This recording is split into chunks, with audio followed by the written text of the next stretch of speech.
Hey guys, welcome back to the channel. I'm Free. I'm Andrew. And we are The the Americans. Americans. So I want to go ahead and jump right into today's video. So don't forget to like, comment, subscribe, and share. We got a baby, y'all. Y'all know. So I want to talk about like the cultural shock slash cultural expectations that I've kind of been made aware of since my mother-in-law has been here. I feel like Andrew doesn't really do a good job of like making me aware of the What you cultural mean? expectations and things. You don't. Andrew was always like, "Oh well, you're not Ghanaian, so things don't apply to you." However, I think I should still know. And then there's also a thing where it's like, if ever we were to like move to Ghana and live in Ghana and his family's there, I at least want to be aware of the expectations that they have for me. Okay. That don't mean I'm always gonna do it. That don't mean I'm gonna do it at all. But you guys know what I mean, right? So just a little like backstory. So I have a friend. She's from the U.S. as well, and then she married a Ghanaian man. So she and I were friends, and then Andrew and the husband were friends already. Yeah, And we like yeah. married each other. If you guys are getting what I'm saying or what I'm trying to explain, right? So we always have conversations where we're like, "Girl, does this happen? Does that happen? Oh, Does your so y'all husband do gossiping, this?" eh? A little bit. Does your mother-in-law do this? Because we're trying to figure out, is this just how like our husbands are or our mother-in-laws are, or is this like a cultural thing? And it's very much cultural. She also went on to kind of tell me like different like cultural norms that women have, like if you are Ghanaian, like what is expected of you. So I have a list of 8 things that I'm gonna talk about.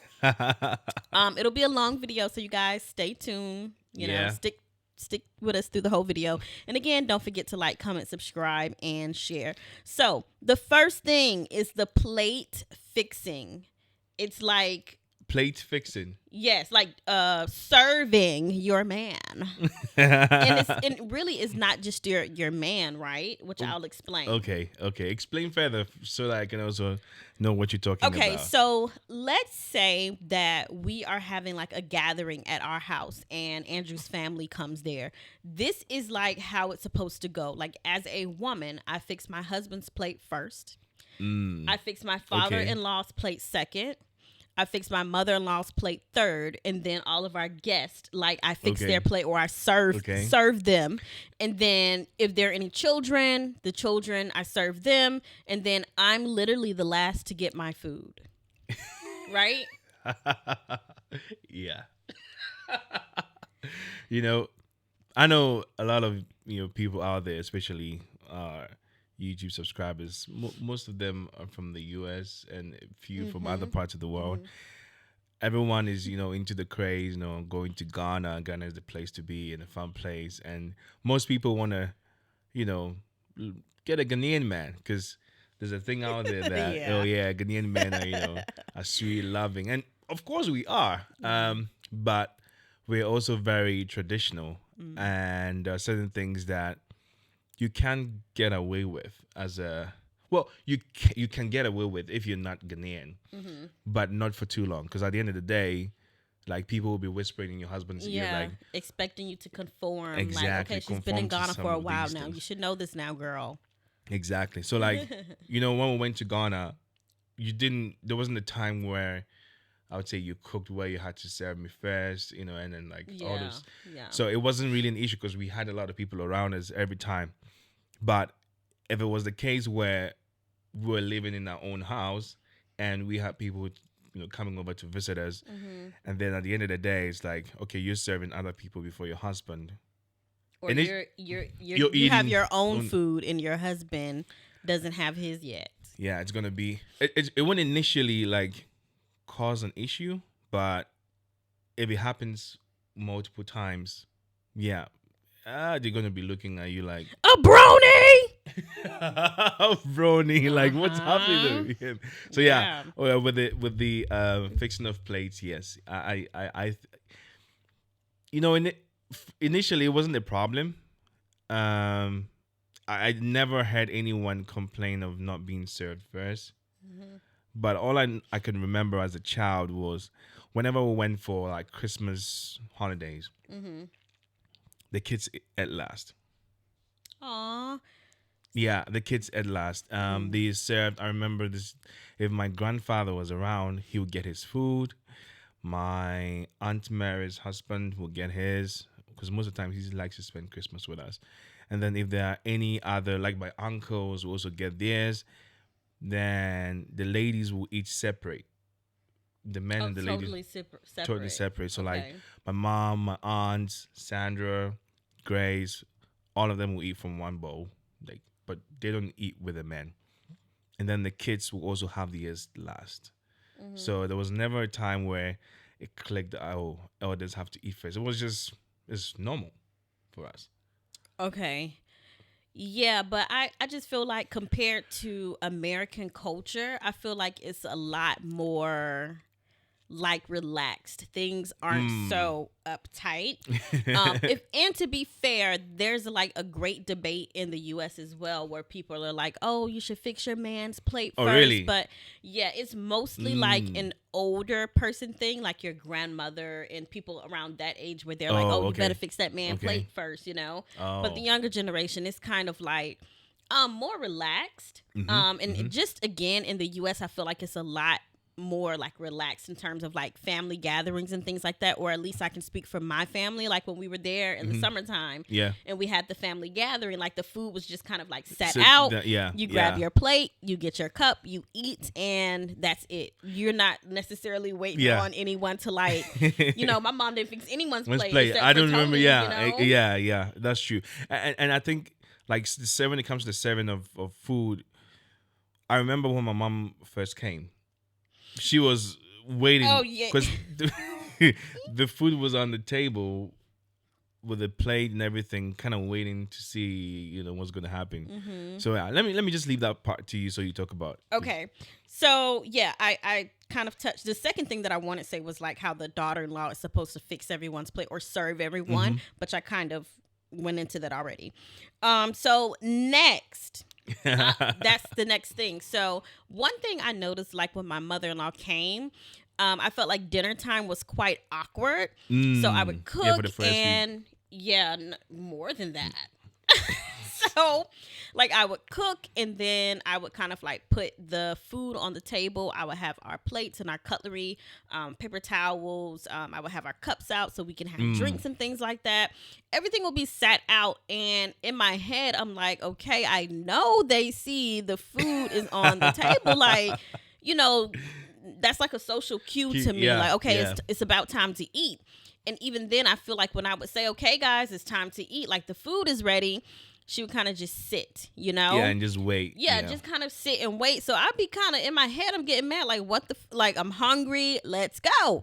So I would be like, Andrew, like, come on, I've said the food is ready. And it would be like only then did she get up and go to the table. I also noticed that my mother-in-law, she would just sit there. So like we would say our prayer, and then she would just sit there. I'm like digging in, fixing my plate. I'm putting food on Andrew's plate, like putting some on on Alexander's tray so he can eat his high chair.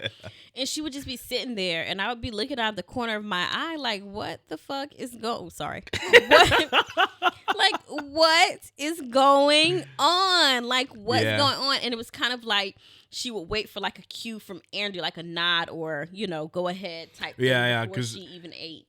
For me, I was also taken aback a bit because I'm like, okay, the food is there, we should all eat. But I noticed that she was waiting to see if you were going to fix my plate before that's what she was doing? Yeah, before she eats. Because in the culture, like back home in our culture, the men eat first.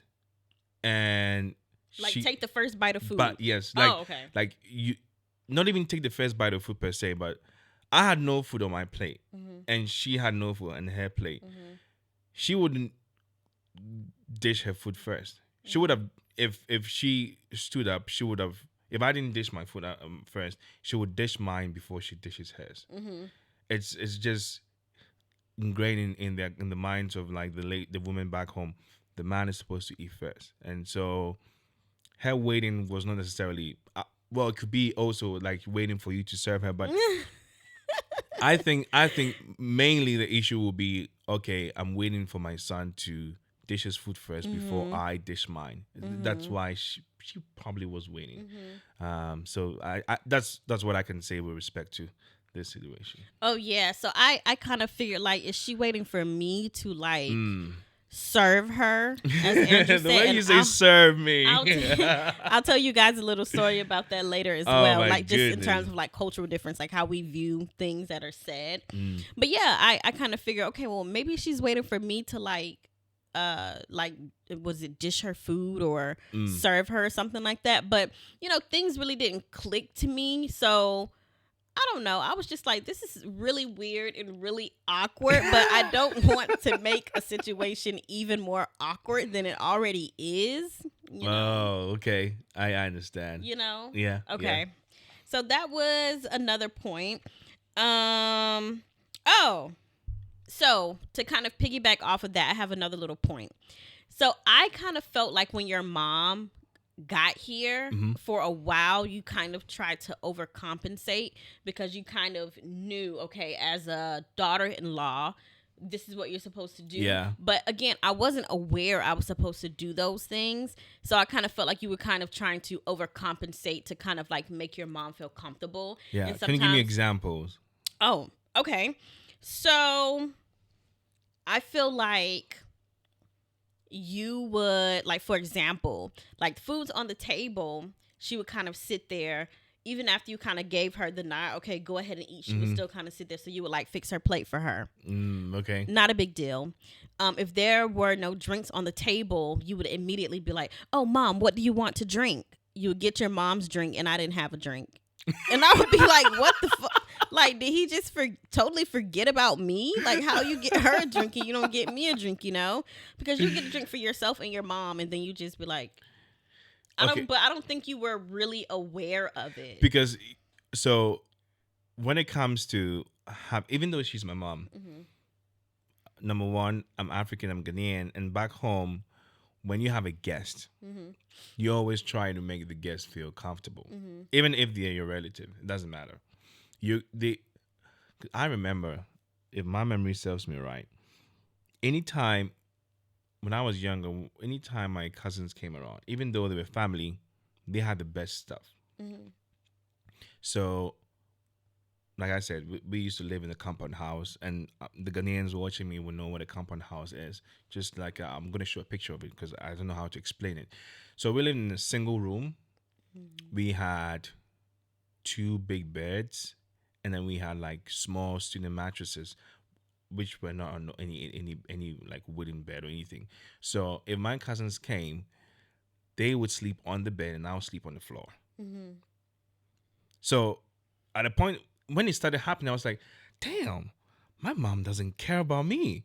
Like, for me to sleep on the floor and when my cousins would be sleeping on the bed, it felt like, oh, so like I'm a nobody now. Yeah. You know, that kind of thing. So coming back to this one, with me trying to make her feel comfortable, stems from that. So it didn't even click that you didn't have a drink. I didn't even think about it. Mine is, okay, she's here now. She's new in the system. I need to make her feel comfortable. She's a guest, even though she's my mom. She's a guest. And I agree that I should have told you some of these things. We haven't really had, deep conversation about like culture and stuff like that. Like, I haven't really taken you through a lot of things because I feel like we have a long way to go. So his thing is, I will tell you about it when it becomes relevant. No, the thing. No, don't leave me out high and dry. I'm in the mouth. that. I didn't know I wasn't supposed to be giving people stuff with my left hand or nothing. With the left hand thing, I told you. You ain't tell me. I told you. You did not tell me. I told you the left I hand don't thing. remember that. I remember telling you that you're not supposed to give people anything with your left hand because they think that you're insulting them. Their left hand wipes your butt, and so if I wipe with my right. I wipe with my right hand. I'm not a left-handed person. And then you're like they're both hands. So why do we make it seem like the left hand is the bad hand to give things. I remember telling you this. Don't act like I didn't tell you. I did tell you that. Y'all, I don't remember. Okay. That's my story, and I'm sticking to it. Okay, all right, no problem. What's the third one? So, yeah. Okay, so again, I felt like you were kind of going out of your way to make your mom like extra comfortable. Yeah. But you were kind of forgetting about me. Like when we were at the Korean barbecue place, Mm-hmm. I was holding Alexander. He had fallen to sleep, so I only had one free hand. And you were like fixing your mom's plate, making sure she had everything. But me, with one free hand, I couldn't like reach all the way across the table to kind of like fix my food and kind of like make sure I had what I needed to like eat and hold him at the same time. Oh. Even the time at Hadi Lao with the grapefruit, he was like totally oblivious. I was holding Alexander again, which usually he holds Alexander. Thank you. But I was holding Alexander. And we were at a restaurant called Hadi Lao, the hot pot place. Mm-hmm. And Alexander had fallen asleep again. So I'm holding him with one hand and I'm trying to eat, pomelo. I was trying to eat pomelo. And I like to take the skin off of it and then eat it. But it was really difficult to do because I only had one hand. And then I really couldn't eat because you have to use chopsticks to eat. So... I only had one hand. Okay. And it was like the poor lady that worked there, she saw me struggling to eat the pomelo. So she came over with a pair of gloves on and she took all the skin off the pomelo for me and she broke it up into pieces so I would be able to just pick it up and eat it. And then Andrew started eating the pomelo off the plate. And I was like, wait, that's not for you. That's for me. The lady did this for me. She was pissed. And then after the fact, like I said something, and he was like, oh, I didn't even realize. He was just like, oh. I didn't even realize the lady. Like, why do you think she was standing there? Because we're three at a table. So if she's doing things for all of us, not for just for you. Yeah, I mean they're just he does not get social cues. They're there to take care of you. So like, she came to the table. We have three people there. You're peeling something. But so I was eating the pomelo. You guys weren't eating the pomelo. Anyway, no problem. When Andrew is holding Alexander, I will literally feed him food because I know he can't really like eat how he wants to eat. So I Treating literally me like a king. serving him. Yeah, but like literally, I'm like, okay, he's holding Alexander, so let me make sure I'm feeding him so he can eat as well. But he just leave me out to hang, y'all. Flapping in the wind. Flap, flap, flap. Anyway, I'm sorry. Anyway, all right, so let me tell you guys a story about the serving thing. So when Andrew and I were like seriously like dating each other, like it was a relationship, he would come to my house. And I remember the first time I cooked for him, the food was finished. So he was kind of like sitting in the kitchen anyway. And the kitchen table was right by the kitchen. And I'm like putting the plates down and he literally tells me, serve me. You're making it sound. Serve me. You're making it sound that Babe. bad. Guys, serve me. It wasn't that bad. It wasn't that bad. Anywho, he's like, serve me. And I kind of like laughed a bit. But in my head, I'm like, this guy is weird as hell. He is not coming back to my house. No. I think I want to reconsider this. Because serve me sounds so like slave for the master. Like, I was... Like very like, like the way she fix my food, woman. The way she tells the story, it makes it sound like very bad. Like it wasn't like that. I was like, "Oh, are you going to serve me?" Or he did not say, "Are you going to serve me?" He gave a command. Really?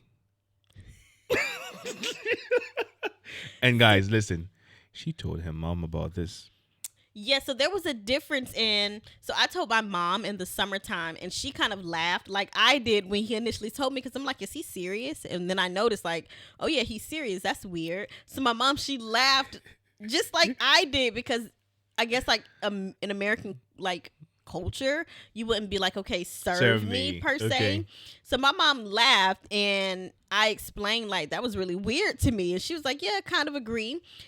But when I told my mother-in-law the first time I cooked for him, he told me to serve him. She was like, yeah. She's just like, yeah, like, okay. Oh yeah. That's normal. Like, it's normal because, again, Yeah. like cultural differences, like using the word serve to an African or a Ghanaian, it just means like, oh, like dish my plate for me. Yeah. Yeah. But in America, It like, sounds- like very you like can't- command, like Oh. command, like I command you to serve me, woman. and these are the little differences in our culture that most people overlook, and at the end of the day, it kind of turns into a problem. Yes. It kind Yeah. of turns into a problem. You know how, like, when someone who's non-African dates an African and they see all these things, especially like if the guy is African and the woman is not, Yes. let's say from the US or from the UK, Canada, or anywhere, and they're not really used to that kind of, culture where a man says, oh, do this for me, do this for me, do this for me. Because inherently, for us men in the African society, we know that there are gender roles. Yeah. So we will do our part and we expect automatically you to do your part. Even though you're not African, we kind of like assume that, oh, because you're a woman, you should be able to know how to do certain things. And so that's how it comes off, like, oh, we're being commanding, we're being, what's the word that most people use? Misogynist? Is that the word? I mean, I guess you can use that like word. Being commanding and telling your Yeah. woman to do this because I'm the man, and that kind of way. I feel like it's all in the way it's said. I feel like when it comes to you, and I'm guessing like we're saying, like in the African culture, it's a bit different for men. You don't really ask, you tell. Yeah. Whereas in Yeah. America, you wouldn't just tell someone like, do this, do that. I mean, well, you can, but it would be considered rude. It's okay. more like you ask a person like, hey, can you do that? Or hey, can you do this? So there is I don't know, I guess a huge thing when it comes to communication, which we can kind of like talk about in other videos, because sometimes I feel like I'm communicating clearly, but it's like, what the freak? Like, why is he not getting it? Or why is like my mother-in-law like not getting things? But you communicate totally different, So we'll kind of like, get into that. Especially communication is like the secret ingredient to every relationship, for the relationship to be a success. So yeah, we'll definitely talk about that in just a different video, because it's a huge topic, and most people seem to overlook the little differences. But anyway, so let me go on to the next thing. So the next thing is that men in general are like superior per se. Like as we've been talking, as we've kind of already stated as we've been talking, but literally, if you are a woman, you are expected to listen to men in general, whether it's your husband, your uncle, your cousin. Even in the case where, let's take your younger cousin Thomas, for example. I'm older than Thomas by many, many years, but when Thomas is maybe like 18, 19, a bit older, it's kind of like an expectation for me to kind of like listen to Thomas. Like if Thomas said something, I'm supposed to listen to him, even though I'm years and years older than him. So that ain't gonna happen. Yeah, I know. That ain't gonna happen. But like just in general, like you as a woman, you listen to the men, even if it's your son and he's younger than you, but of course he's younger than you, but now he's of a certain age. So even though Andrew is his mom's son, Andrew is now of a certain age. He has his own wife. He has his own child. He's at the age where it's like if he tells his mom something, like she does it. Not like tell her to like, oh, you need to clean and mop and sweep and do this and do this and do this and do that. But it's already happening. Yes. Yeah. Yes. Like if she wants to do something, like if there's any issue in the family, she'll tell me first. and she would seek my advice, even though I have no idea of what they're talking about. But she would just say, "Oh, this is the situation, and think about it. What do you think? You know?" And then I'll be like, "Oh, okay, this, and this and that." I'll give my opinion, and she'll be like, "Oh yeah, that's smart. Oh yeah, that's what I'll do." And literally, she will do exactly what I just told her. Not like me telling her do this, but to her, because we believe, in our culture, we believe the men are logical reasoning. So if there's any situation, if there's any problem at all, like men would not, tap into the emotions to give any advice. So if there's a problem and people are in the feelings, it is expected that the man will stand up. So no matter the situation, even if the man is not as old, the fact that he's of a certain age, when the situation gets to him, whatever he says is like kind of final, because they believe that, okay, the man is logical and everything that they say is based on logical reasoning or how they're feeling at the same time. So that's where this whole thing, she listening to me, seeking my advice, my opinions and things comes from. That's why.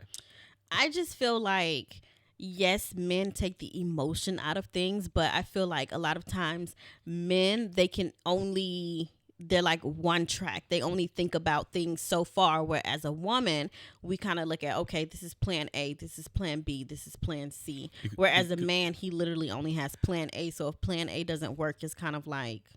No, because we're goal oriented. So you want to move from point A to point B. You know that this is the only way that can take you from point A to point B. Not necessarily. So not every man is one goal or one direction oriented. There's more than one way to get to. I know, but we make decisions based on logic, without like saying. Yeah, I said that though. So based on logic, we know that this, whatever we think, it might not be what it's going to be. So we can have backup plans. Though not all men have backup plans, but some men do have backup plans. It's not general. So like a man wants to do something, it's just one thing that he wants to do. Whether he's able to succeed at it or not, he just wants to do that thing, and he'll keep on doing it until he succeeds. And most of the times he doesn't. Some people will want to do something, and if they don't succeed, they have another backup plan. So I would say it's based on personality and who the man is, but it's not a general thing where all men don't have a backup plan. Okay, let's move on.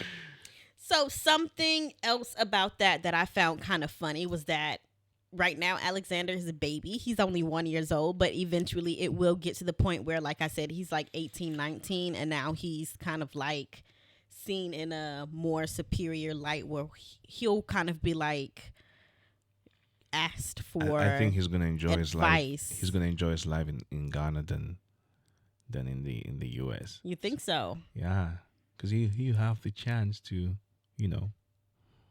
be seen as someone in someone with some sort of power. I am raising raising a humble kid.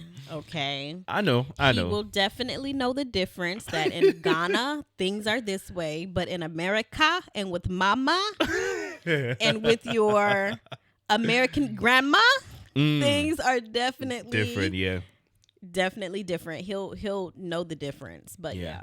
Okay. Oh, so with that being said, when I was talking to my friend, or I'll just say Dominique and stop saying my friend. When I was talking to my friend Dominique, so she's kind of telling me things like how it is with the men, they're superior, blah, blah, blah. They have the last say.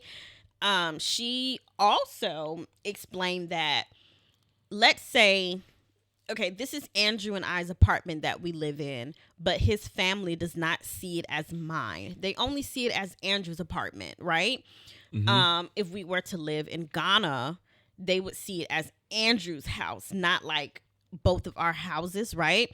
And that's something that kind of bothers me because like we've already said, you seek out the advice from a man. Yeah. So it kind of bothers me that if I was to ever invite them over to our house, which I do plan to because I love to do gatherings, but you know me, I'm relaxed, I'm chill. I'm not so like, oh, I need to fix everybody's plate for. I'm putting the food out. Y'all grab a plate and eat. If you don't like it, don't come back. It's not going to happen like that because they are guests in our house, and it's our responsibility to make them feel welcome and comfortable.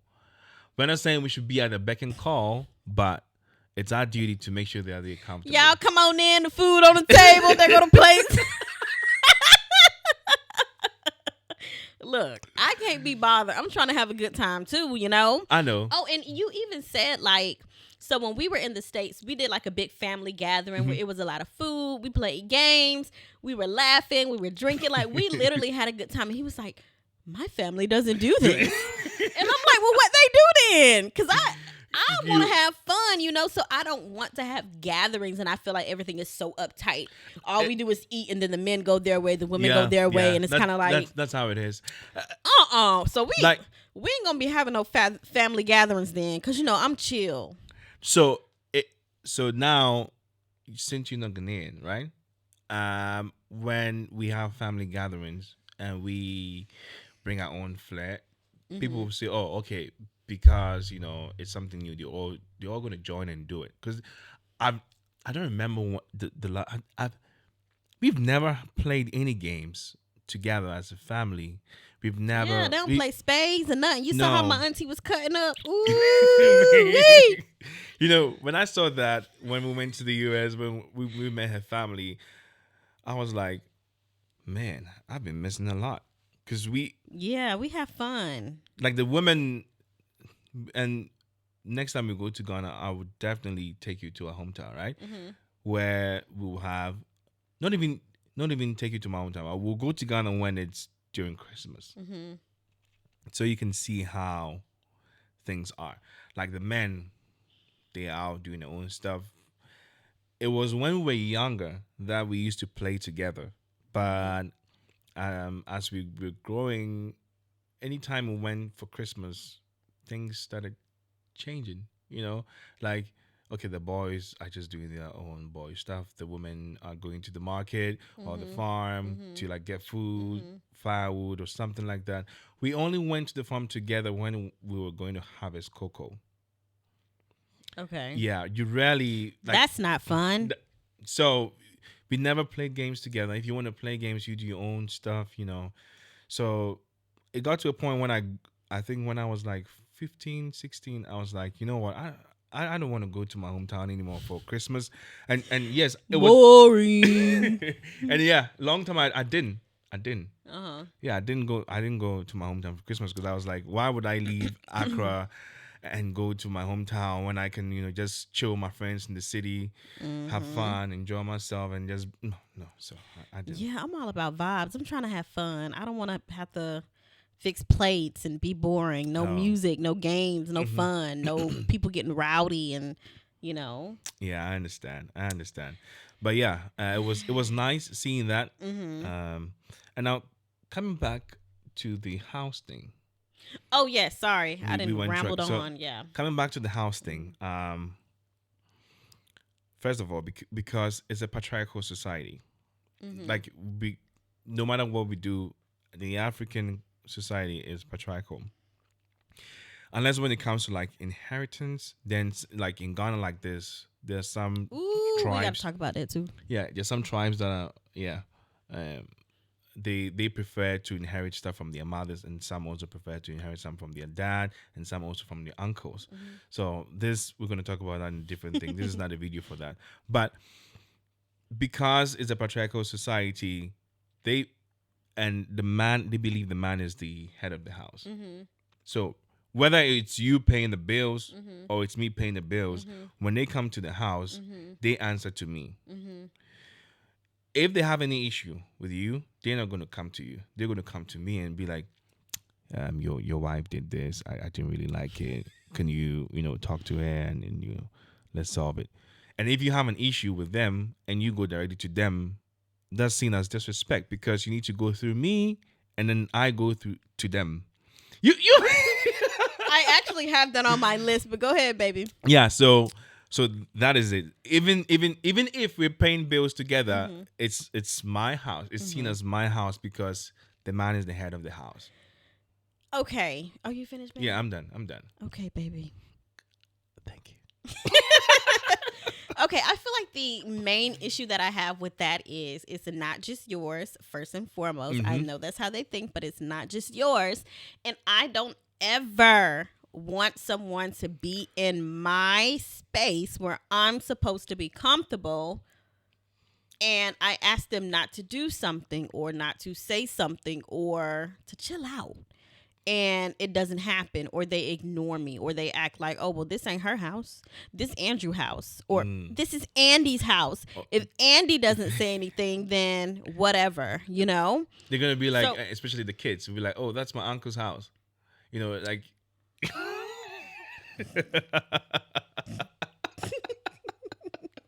He is laughing because I think he knows what I want to say. Yeah, that... I do not like that because, again, American culture, I'm not even going to say American culture. I'm going to say in my culture, my family, the house belongs to both. So whether aunt tell you something or your uncle tell you something, you give them both the same respect.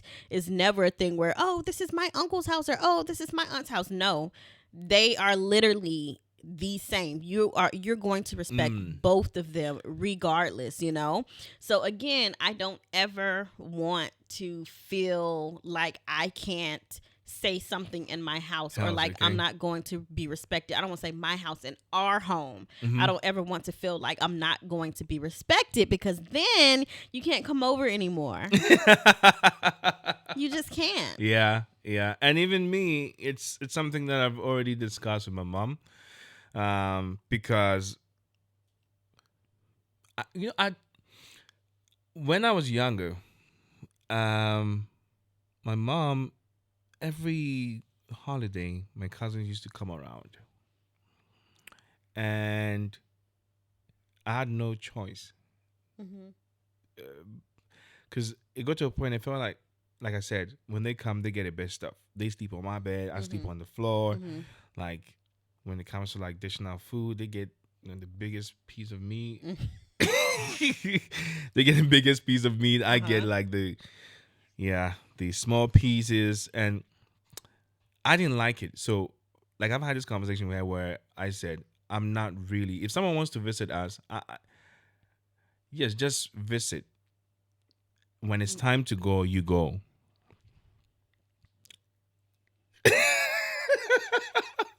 When it's time to go, you go. Because at the end of the day, I don't want like external family bringing problems into my own nuclear family. Because at the end of the day, they will leave and I have had to deal with. You sure do.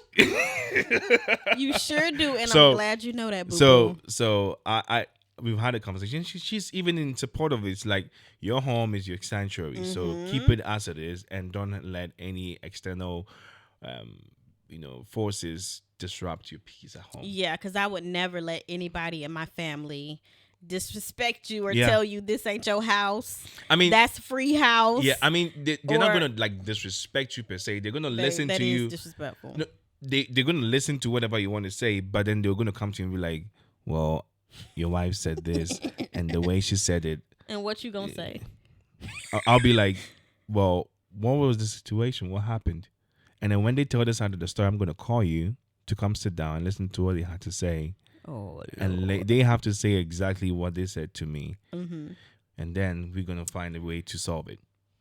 I actually have that there, but I kind of want to like piggyback a little bit. So you remember we did a video and you were telling me how like if there's like a family function, it's kind of like expected that they get to spend the night.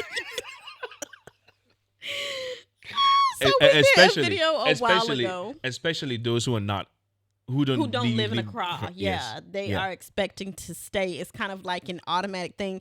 Y'all got to go back and watch. Andrew, can you put like the little, you know how the video pops up in the previous video or something? So you guys can watch that video because I'm like, what the hell?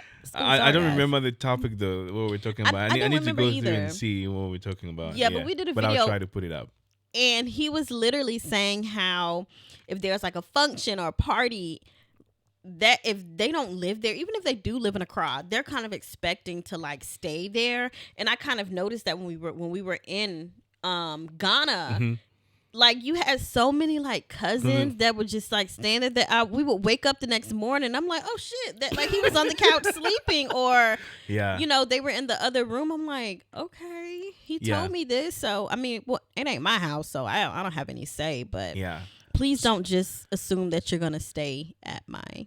So Place. if we have like a gathering at home, I don't know what the event might be, but if it's like Christmas or if it's a holiday, let me say, or Easter, right? And they come over, they're not going to come and leave the same day. I think that's okay though, because remember when I said when I grew up, I lived in Texas, but my family is in Georgia. You know, I'm from Georgia, but I lived in Texas for a long time. So we always went back to Georgia Christmas. We went Thanksgiving. We went in the summer. That like they knew we were going to stay, but of course we didn't just show up at my aunt's house like, hey, we here. My mom would like ask my aunt like, hey, is it okay if we stay with you guys? And of course she said yes, because we lived like. Remember I told you Miles it's like a away. 12, 14 hour drive just to get there. Yeah, so the same. So it's not like they just gonna come and stay. Yeah. But there's one thing that I don't know if I told you. So let's say a family member of mine, you know, can let's say they want to come to Accra. Let's say we're living in Ghana, right? We live in Accra. They're from the eastern region where I'm from. My mom is from the eastern region. My dad is Ashanti. So let's say either eastern region or Ashanti region, Kumasi. But for those of you who maybe might know or don't know, so when they come to Accra, and let's say they came to do something, right, and they weren't able to finish with what they were doing, or even if they finished but it was late, they would call me. And be like, hey, I came to Accra. I came to do this, but it's late. I don't want to do the night bus thing because in Ghana, night trip is very dangerous. Oh, yes. Not because you're gonna get robbed or anything, but the road, Driving on the road, yeah. the road. People sleep. roads. Yeah, Ooh. the roads. Yeah. So they can call me and be like, hey, is it okay if I stay at your place tonight and then leave the next day?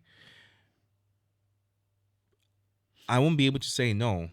Why? Because they're family, number one.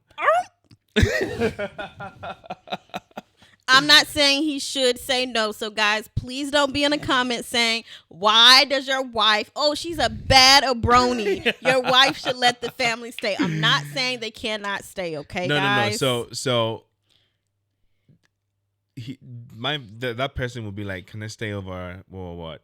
And let's say if I say, let me talk to my wife and see if please she's okay say with let it. me talk to my wife, Because I don't know how she's gonna react to it. When I say that, in their mind they're gonna be like, oh, he needs to seek permission from his wife.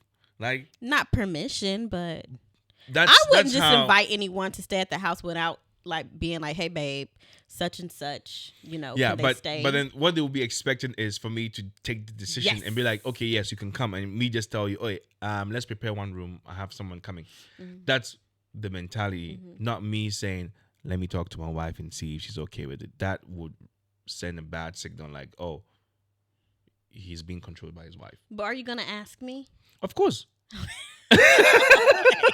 I just wanted to see what he was gonna say, guys. Of course. I'm going to ask him and be like, hey, okay, so this is the situation, but I'm going to present it in a way that I know you're going to be okay with it. And be like, oh, I mean, it's just one night, so that's fine. I know you. I I'll know you're a see. good person. You're not going to say No, no. I am a good person, but I have a small child, and No, I mean, let's say he's what? He's I don't care. 5'10", anyway. 5'10", that's still young, babe. okay. I don't trust nobody. Anywho, okay, baby. So, okay, so my last thing, but we're probably going to ramble on. But my last thing is that there is a certain way to handle conflicts. Like you heard him saying earlier, like I would sit my wife down and then they would have to tell me exactly what you said and blah, blah, blah, blah, blah. There is a way to handle conflict. And I Yeah. did not know this until Dominique told me. So, What did she say? So she did say that there's a certain way to handle conflicts. Like, you as my husband, you would have to sit down with the perpetrator. You would have to sit down with myself and, you know, whoever I had the conflict with. Things have to be talked out, like figure out what was said, why it was said, an apology would be issued, blah, blah, blah. And then pretty much that's the end of it. My thing is, and I don't know if this is American culture, which we're gonna there's more to this, so we're gonna talk a bit more. But I don't know if it's just like an American culture thing, but I won't even say that. I'll say this is how I think. So let's say we are at a family function, whatever the case may be. Somebody says something or they do something to me, and when they do it, we're in front of everybody, the entire family, right? Yeah. So I feel like if you are going to be rude to me, embarrass me, or feel the need to say something to me that's not very polite, then I can say something back to you politely and let you know, hey, that's not okay. Again, it does not have to be rude. I don't have to yell. I don't have to get in your face. I don't have to snap my fingers. I don't have to do any of that. But if you are going to do that to me, you know, I can say something back to you. Okay. But in a nice, polite way. I don't have to cause a scene.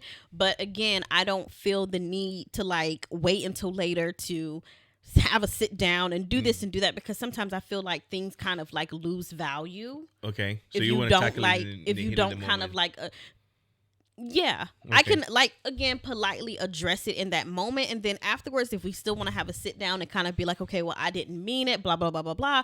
That's okay for me. But I'm never going to be in the business of people like embarrassing me or being rude to me in front of a crowd. And then I'm expected to not like say something back. Okay. So just to piggyback off of that, there's just a bit more I want to say. I feel like Americans are more like direct, but we can kind of save this for another, like the communication thing I said we would kind of like, Anywho, so we'll just like stop it right here because we've been kind of rambling on. I hope you guys enjoyed it. Yeah.